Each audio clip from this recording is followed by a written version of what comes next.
যিনি সত্য খোদা তিনি সামনে এসে প্রমাণ কেন দেন না যে আমি সত্য? আপনি কি মানেন যে ঈসা আলাইসাল্লাম পয়গাম্বার নাকি খোদা? যে হজরত ঈসা আলাইসাল্লাম মৃতদের মধ্যে প্রাণ সঞ্চার করতেন, এবং এই কাজ তো খোদা ছাড়া কেউ করতে পারে না। আখেরাতে আপনার কাছে কোনো অজুহাতই নেই আল্লাহকে না মানার। স্যার, এখন আপনার কথা শুনে তো একটু কনফিউজড হয়ে গেছি। হৃদয়ের প্রশান্তি।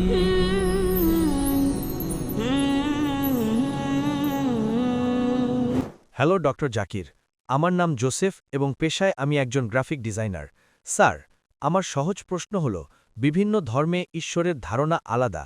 মুসলিমরা বলে আল্লাহ ঈশ্বর, খ্রিস্টানরা বলে যীশু খ্রিস্ট, আর হিন্দুরা বলে শ্রী ভগবান, দুঃখিত, শ্রীকৃষ্ণ হলেন ভগবান। তো স্যার, আমার সহজ প্রশ্ন হল, যিনি সত্য খোদা তিনি সামনে এসে প্রমাণ কেন দেন না যে আমি সত্য, যাতে বিভিন্ন ধর্মের মধ্যকার এই ঝামেলা শেষ হয়ে যায়? সব ধর্মের। ভাই সাহেব, খুব ভালো প্রশ্ন করেছেন। ভাই সাহেব জিজ্ঞেস করেছেন যে অন্যান্য ধর্মে খোদার ভিন্ন ভিন্ন ধারণা রয়েছে। ইসলামে আল্লাহ খোদা, খ্রিস্ট ধর্মে যিশু খোদা, হিন্দু ধর্মে ভগবান খোদা। আপনি যদি আমার লেকচার শোনেন অন্যান্য ধর্মে ঈশ্বরের ধারণা সম্পর্কে, যদি আপনি শোনেন এবং যদি আপনি সঠিক পদ্ধতিতে যাচাই বাছাই করেন, যদি আপনি ইসলামে ঈশ্বরের ধারণা জানতে চান, তবে মুসলিমদের দেখবেন না, কোরআন মাজিদ পড়ুন, সহিহ হাদিস পড়ুন। যদি আপনি বাইবেলে ঈশ্বরের ধারণা জানতে চান, তবে চার্চের কথা শুনবেন না, পাদ্রির কথা শুনবেন না, বাইবেল পড়ুন। যদি আপনি জানতে চান হিন্দু ধর্মে ঈশ্বরের ধারণা কি, তবে পণ্ডিতের কথা শুনবেন না, আপনি বেদ পড়ুন। ঈশ্বরের সঠিক ধারণা জানার জন্য সেই ধর্মের মহান পবিত্র গ্রন্থটি অধ্যয়ন করুন। কারণ প্রায়শই ধর্মের অনুসারীরা নিজেরাই জানে না তাদের ধর্মে ঈশ্বরের ধারণা কি। তারা চোখ বন্ধ করে তাদের পাদ্রী বা পুরোহিতকে বিশ্বাস করে। আমাদের উচিত সেই ধর্মের মহান পবিত্র গ্রন্থে বিশ্বাস করা। যদি আপনি তদন্ত করেন, গবেষণা করেন, আপনি জানতে পারবেন যে সব ধর্মের বুনিয়াদি বা মূল কথা হল প্রতিটি খোদার কোনো প্রতিমূর্তি নেই। লেকচার দেওয়ার সুযোগ নেই, আমি আপনাকে সংক্ষেপে বলে দিচ্ছি। বাইবেলে ঈশ্বরের ধারণা, তাতে পরিষ্কার লেখা ছিল যে ঈসা আলাইসাল্লাম পয়গাম্বর, তার আগে আপনি আসবেন। এবং যদি জানেন যে ইহুদিদের তৌরাতে কি লেখা আছে, তবে তৌরাতে বুক অব আইজায়া অধ্যায় 43 অনুচ্ছেদ 9 এবং 10-এ লেখা আছে, Even I am God, and without me there is no savior. আমি ঈশ্বর এবং আমি ছাড়া কোনো ত্রাণকর্তা নেই। আমি খোদা এবং আমি ছাড়া কোনো বাঁচানেওয়ালা নেই। এবং পরিষ্কার লেখা আছে বুক অব ডিউটোরনমি অধ্যায় 5 অনুচ্ছেদ 7 এবং 8-এ, এবং বুক অব এক্সোডাস অধ্যায় 20 অনুচ্ছেদ 3 এবং 5-এ, That thou shalt not make any image of anything, of any likeness, in the heaven above, in the earth beneath, and in the water beneath the earth. Thou shalt not bow down to them, nor serve them, for I, thy God, thy Lord, is a jealous God. যে তুমি কোনো কিছুর প্রতিমূর্তি তৈরি করবে না যা উপরে স্বর্গে, নিচে পৃথিবীতে অথবা মাটির নিচে পানিতে আছে, তার কোনো সাদৃশ্য তৈরি করবে না। তুমি তাদের সামনে মাথা নত করবে না বা তাদের সেবা করবে না, কারণ আমি তোমার প্রভু ঈশ্বর, এক ঈর্ষাপরায়ণ ঈশ্বর। আপনি ঈশ্বরের কোনো প্রতিমূর্তি তৈরি করবেন না, কোনো মূর্তি তৈরি করবেন না, তা আকাশে হোক বা জমিনে হোক বা পানির নিচে হোক। আপনি ঈশ্বর, ভগবান খোদার কোনো প্রতিমূর্তি তৈরি করতে পারেন না। এটি পরিষ্কারভাবে ওল্ড টেস্টামেন্টে লেখা আছে, কারণ আমি খোদা এবং আমি ঈর্ষাপরায়ণ খোদা। এবং ঈসা আলাইহিসসালাম বলেন, আপনাকে যদি জান্নাতে যেতে হয় তবে ওল্ড টেস্টামেন্টে যা লেখা আছে তার উপর আমল করতে হবে। তো ইহুদিদের হিসেবে খোদা আছেন এবং খোদার কোনো প্রতিমূর্তি নেই। খ্রিস্টধর্মে অনুযায়ী খোদা আছেন এবং খোদার কোনো প্রতিমূর্তি নেই। আপনি হিন্দু ধর্মের বই পড়বেন, সবচেয়ে উঁচুমানের বই হল বেদ এবং উপনিষদ। বেদ সবার উপরে, তারপর উপনিষদ, পুরাণ, শ্রুতি ও স্মৃতির মধ্যে বেদ এবং উপনিষদ। ছান্দোগ্য উপনিষদে লেখা আছে অধ্যায় 6 খণ্ড 2 মন্ত্র 1-এ, Nakasya kasij. ভগবান এক, দ্বিতীয় কেউ নেই। এবং শ্বেতশ্বেতার উপনিষদে লেখা আছে অধ্যায় 6 শ্লোক 9-এ, Nakasya kasij janitana chadipa. সেই ভগবানের কোনো পিতামাতা নেই, না বাবা আছে না মা, এবং তার কোনো সন্তানও নেই। এবং পরিষ্কার লেখা আছে শ্বেতশ্বেতার উপনিষদে অধ্যায় 4 শ্লোক 19-এ এবং যজুর্বেদ অধ্যায় 32 শ্লোক 3-এ যে Na tasya pratima asti. প্রতিমা একটা সংস্কৃত শব্দ যার অর্থ প্রতিচ্ছবি, ছবি, মূর্তি, statue, idol. Na tasya pratima asti. সেই ভগবানের কোনো প্রতিচ্ছবি নেই, কোনো মূর্তি নেই, কোনো ফটোগ্রাফ নেই, কোনো স্ট্যাচু নেই, কোনো পেন্টিং নেই। এবং হিন্দু ধর্মের ব্রহ্মসূত্র হল Ekam Braham Dustya Naste, Nena Naste Kinchan. ভগবান একজনই, দ্বিতীয় কেউ নেই, নেই নেই, বিন্দুমাত্রও নেই। আপনি যে কোনো মুসলিমকে জিজ্ঞেস করবেন ইসলামে ঈশ্বরের ধারণা কি, সবচেয়ে শ্রেষ্ঠ এবং সংক্ষিপ্ত উত্তর সে দিতে পারবে তা হল সূরা ইখলাস সূরা নম্বর 112 আয়াত নম্বর 1 থেকে 4। Qul huwa Allahu ahad. বলো আল্লাহ এক, Allahu samad. আল্লাহ যিনি অমুখাপেক্ষ, Lam yalid wa lam yulad. তিনি কাউকে জন্ম দেননি এবং তাকেও কেউ জন্ম দেয়নি, Wa lam yakul lahu kufuwan ahad. এবং তার সমতুল্য কেউ নেই। এবং কাল আমি আমার লেকচারের ব্যাখ্যা করেছি, যদি আপনি এইসব নিয়ে গবেষণা করেন তাহলে দেখবেন এই সব অর্থ একই, তা ইহুদিদের কিতাবে হোক বা খ্রিস্টানদের কিতাবে হোক বা হিন্দুইজমের কিতাবে হোক বা কোরআনে হোক। আপনার প্রশ্ন ছিল আলাদা কেন? আলাদা নয়। ভগবান কেন এসে, খোদা কেন এসে নিজেকে প্রমাণ করেন না? খোদাকে আসার কোনো দরকারই নেই। খোদা পয়গাম্বর পাঠান। এখন শেষ পয়গাম্বর মোহাম্মদ সাল্লাল্লাহু আলাইহি সাল্লাম বার্তা দিয়ে গেছেন। তার যাওয়ার পর মুসলিমদের দায়িত্ব, প্রতিটি মুসলিমের দায়িত্ব যে সে যেন দায়ী হয়, সে মানুষকে। Kuntum khayra ummatin ukhrijat lin-nas.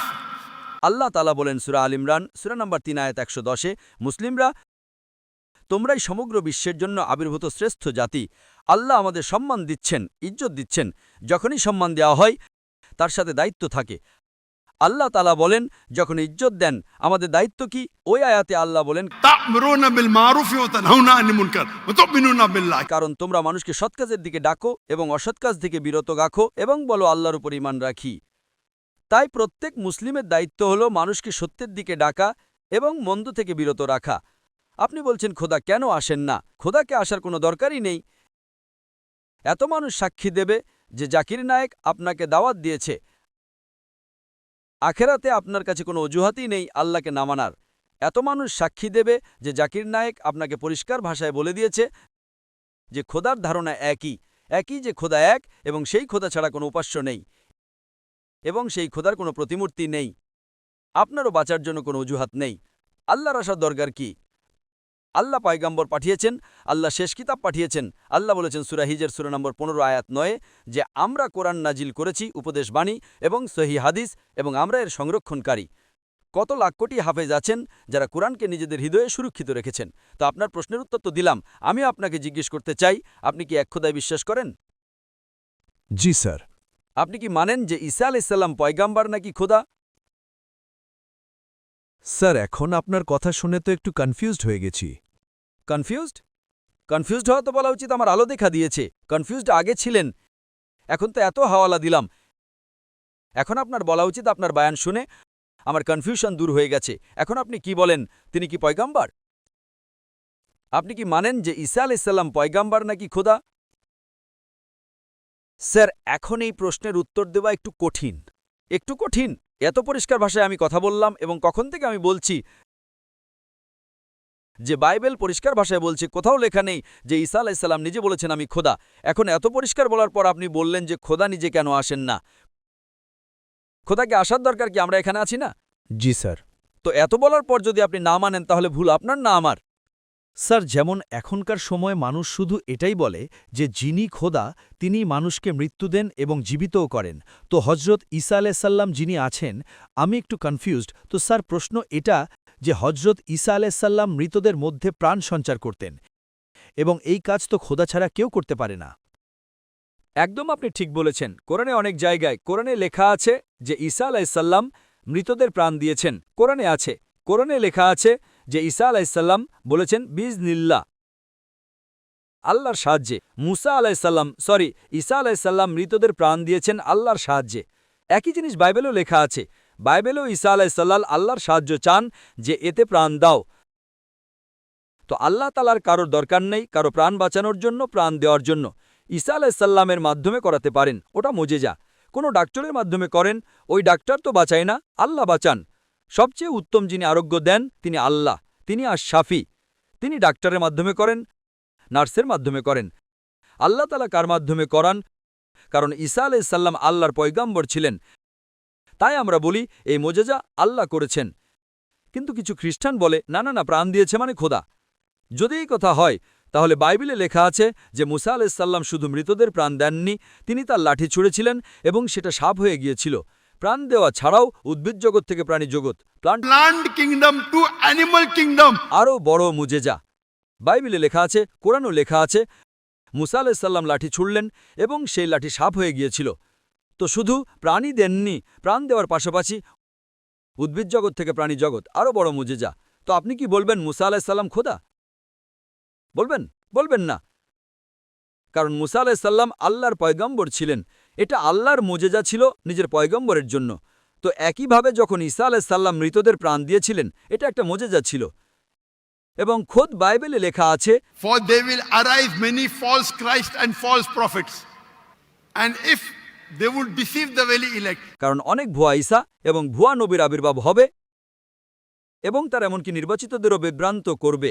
অনেক ভণ্ড ঈসা আসবে এবং মানুষকে উস্কাবে এবং বোকা বানাবে, এবং যেসব লোক নির্বাচিত ছিল ঈসা আলাইসাল্লামের অনুসারী তারাও বিচ্যুত হয়ে যাবে। তো মোজেজা কোনো পরীক্ষা নয়। গসপেল অব ম্যাথিউ অধ্যায় 23 সঠিক 24 হবে, অনুচ্ছেদ 23 সঠিক 24।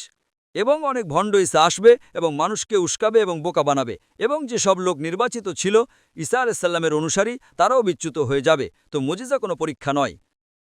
জি স্যার, আপনি কি এখন মানেন যে ঈসা আলাইসাল্লাম খোদা নন? জি স্যার, তিনি পয়গম্বর ছিলেন, যেমন আপনি আগেও ভাইয়ের প্রশ্নের উত্তরে বললেন। আপনি কি মানেন যে মোহাম্মদ সাল্লাল্লাহু সাল্লাম আল্লাহর পয়গম্বর? জি স্যার, মানি। আচ্ছা, ভেরি গুড। এখন মুসলিম হওয়ার জন্য দুটি জিনিসের প্রয়োজন, মাত্র দুটি। নাম্বার 1, আপনি মানবেন খোদা এক এবং তিনি ছাড়া কোনো উপাস্য নেই, যা আপনি মানেন। নাম্বার 2, আপনি মানবেন যে মোহাম্মদ সাল্লাল্লাহু সাল্লাম শেষ পয়গম্বর। তো যদি আপনি এই দুই জিনিসে বিশ্বাস করেন তাহলে আমার দৃষ্টিতে আপনি মুসলিম। আপনি দুই জিনিসে বিশ্বাস করেন যে খোদা এক, আপনি কি মানেন যে ঈসা আলাইসাল্লাম খোদা নন, আল্লাহর পয়গম্বর, এবং আপনি এটাও মানেন যে মোহাম্মদ সাল্লাল্লাহু সাল্লাম আল্লাহর শেষ নবী, শেষ রাসূল? জি স্যার। তো যদি এই দুটি জিনিস আপনি মানেন তবে মুসলিম হওয়ার জন্য ন্যূনতম যথেষ্ট। এরপর আপনি আরও শিখবেন আর এগিয়ে যাবেন। তো আমার দৃষ্টিতে আপনি মুসলমান, ইসলামে প্রবেশ করেছেন। আমি জিজ্ঞেস করতে চাই, আপনি কি কলমা পড়তে চান? স্যার, আপনি আমার জন্য দোয়া করুন যেন আমি সোজা পথে আসি। তো আপনি এসেও গেছেন সোজা পথে। আপনি বললেন আল্লাহর নিচে কেন আসেন না? আল্লাহর আসার দরকার নেই। আমার মতো সাধারণ মানুষকে পাঠালেন, তো আল্লাহর আসার দরকার কি? তো আপনি যদি দুটি জিনিস মেনে নেন যে খোদা এক, তার কোনো প্রতিমূর্তি নেই, তিনি ছাড়া কোনো উপাস্য নেই, এবং ঈসা আলাইসাল্লাম খোদা নন, আল্লাহর পয়গম্বর, এবং এটা আপনি মানেন যে মোহাম্মদ সাল্লাল্লাহু আলাইহি ওয়াসাল্লাম পয়গম্বর, তো আমার দৃষ্টিতে আপনি মুসলমান হয়ে গেছেন। আপনি কি আরবিতে পুনরাবৃত্তি করতে চান? স্যার, এখন আপনি দোয়া করুন, ইনশাল্লাহ তারপর যখন সময় আসবে। না, আমার হিসাবে তো আপনি বলেও দিয়েছেন, হিন্দি উর্দুতে তো বলে দিয়েছেন, আরবিতে কি বলতে চান? আপনি তো উর্দুতে বলে দিয়েছেন না? ভিডিও রেকর্ডিং, হ্যাঁ হ্যাঁ বলছিলেন, আপনি বলছিলেন। জি স্যার। তো আমি তো জোরজবস্তি করি না আপনাকে। না স্যার। আমি বন্দুক তো রাখিনি। না স্যার। আমি আপনাকে কোনো টাকা দিইনি তো? না স্যার। দিইনি তো? তো আপনি মেনে নিয়েছেন, স্যার। তো আমার হিসেবে মুসলমান হয়ে গেছেন। আপনি কি আরবিতে পুনরাবৃত্তি করতে চান? স্যার, এখন আরবিতে, উর্দুতে তো বলেই দিয়েছেন, আরবিতে পুনরাবৃত্তি করা ফরজ নয়, কিন্তু বললে ভালো। আপনি তো উর্দুতে মেনে নিয়েছেন যে খোদা এক। জি স্যার। ঈসা আলাইহিস সালাম খোদা নন, পয়গম্বর, এটাও মেনে নিয়েছেন যে মুহাম্মদ সাল্লাল্লাহু আলাইহি ওয়াসাল্লাম শেষ পয়গম্বর। জি স্যার। তো আমার দৃষ্টিতে ন্যূনতম যে দুটি জিনিসের প্রয়োজন কোনো মানুষের মুসলিম হওয়ার জন্য, ইসলামে প্রবেশ করার জন্য, তা তো আপনি বলে দিয়েছেন। জি স্যার। আমার প্রশ্ন হলো, আপনি কি আরবিতে পুনরাবৃত্তি করতে চান? আমি বলবো আর আপনি তা পুনরাবৃত্তি করতে পারেন, ঠিক আছে? বলুন। Ashhadu আশহাদু Allah আল্লাহ ilaha ইলাহা illallah ইল্লাল্লাহ wa ashhadu ওয়া আশহাদু anna আনা Muhammadun মুহাম্মাদান Rasulullah. রাসূলুল্লাহ। আমি সাক্ষ্য দিচ্ছি আমি সাক্ষ্য দিচ্ছি যে যে আল্লাহ ছাড়া আল্লাহ ছাড়া কোনো উপাস্য নেই, কোনো উপাস্য নেই, এবং আমি সাক্ষ্য দিচ্ছি যে যে মুহাম্মদ সাল্লাল্লাহু আলাইহি সাল্লাম, মুহাম্মদ সাল্লাল্লাহু আলাইহি ওয়াসাল্লাম আল্লাহর বান্দা বান্দা এবং রাসূল। এবং রাসূল। মাশাআল্লাহ, আপনি মুসলমান হয়ে গেছেন। Takbir! Takbir! Takbir! আল্লাহর রাসূল বলেন, আমাদের শেষ পয়গম্বর মুহাম্মদ সাল্লাল্লাহু আলাইহি ওয়াসাল্লাম বলেন যে যদি কোনো অমুসলিম মুসলিম হয় তবে তার পেছনের সব গুনাহ মাফ হয়ে যায়। যা আপনি ভালো কাজ করেছেন তা আপনার সাথে আছে, যত ভুল কাজ করেছেন আপনি, সব আপনার জন্য মাফ। আপনি যেন নবজাতক। আমার অনুরোধ আপনার কাছে যে আপনার যেসব মুসলমান বন্ধু আছে তাদের কাছ থেকে ইসলাম সম্পর্কে শিখুন আপনি আমার ক্যাসেট দেখতে পারেন এবং ধীরে ধীরে ইসলামের উপর আমল করুন এবং আমল করে আপনার বন্ধুদের আপনার পরিবারকে এই বার্তা পৌঁছে দেন। এবং আমি আল্লাহর কাছে দোয়া করি যেন আপনাকে এই দুনিয়ায় সবচেয়ে উত্তম জীবন দেন আর আখিরাতে জান্নাতুল ফিরদাউস দান করেন। আমিন।